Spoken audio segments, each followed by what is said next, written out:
suivre. Là, je voudrais que ça suive jusqu'au bout. Mais bon, c'est une blague. L'autre chose que je voudrais vous dire aussi, une dernière réflexion sur le sens de la maladie. Il y a une phrase qui me fait toujours dresser les poils et qui est celle « Je me suis fait un cancer ». On ne se fait pas un cancer. Un cancer se déploie en nous. Et c'est vrai qu'il se déploie en nous à cause de certaines conditions. Ces conditions sont nombreuses. Il y a du cancer dans les lignées familiales. Dans ma famille et moi, par exemple, il y a une déficience du système immunitaire.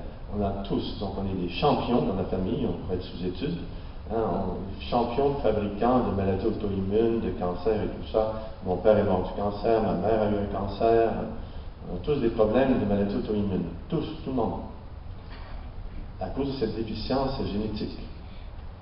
Il y a aussi l'environnement qui est cancérigène, il y a les nourritures qu'on mange qui sont appauvries.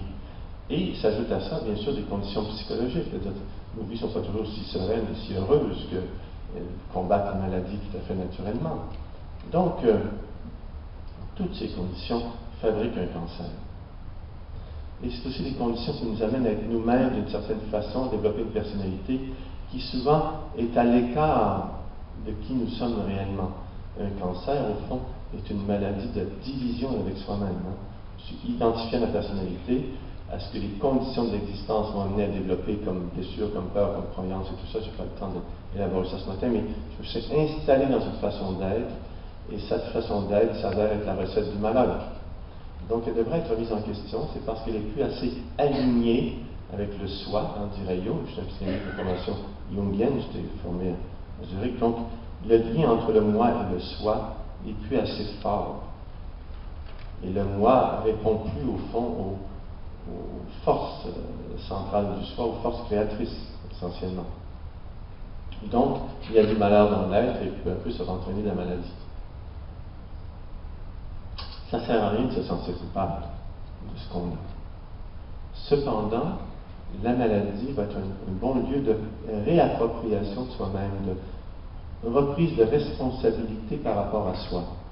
Une responsabilité créatrice, parce qu'en acceptant de ne pas être seulement une victime de ce qui vous arrive, vous allez pouvoir avoir un mot à dire et devenir vraiment le créateur de ce qui se passe en vous. On ne peut pas contrôler la vie.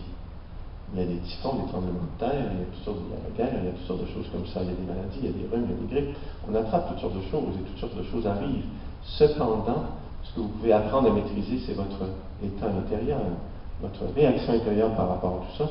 Et cette réaction est centrale, puisque c'est elle qui donne le ton à est-ce qu'on est en santé, est-ce qu'on est en harmonie, comment est-ce qu'on continue.